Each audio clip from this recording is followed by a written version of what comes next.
E allora abbiamo in linea l'assessore ai lavori pubblici Riccardo Rossi. Buongiorno assessore.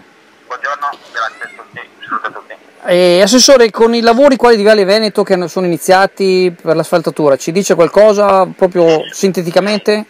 Già calendarizzati, abbiamo dato in qualche modo il cronoprogramma di alcuni interventi, in questo caso abbiamo mantenuto la data dopo averci pensato molto perché è una zona particolarmente sensibile ma ed è anche una stagione particolare, però considerando che tra un po' cominciano le scuole, considerando il flusso turistico che comunque sarà indubbiamente in calo, visto che settembre non è luglio e agosto, abbiamo pensato che questo fosse l'unico periodo possibile per effettuare questo intervento che ci si chiedeva, che da molti anni veniva chiesto.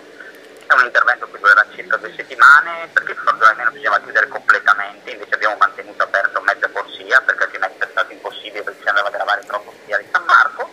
Come sempre, come siamo soliti dire, ma non è un modo di dire, chiediamo scusa per i disagi che stiamo arrecando, ma io penso che insomma 2 settimane di pazienza per dopo avere un lavoro che per un bel po' di anni speriamo insomma possa mantenersi. Come abbiamo spesso detto, in anni difficili con pochissime risorse, i pochi interventi che si fanno, speriamo, uno, a risolvere il più possibile e che comunque vengano in qualche modo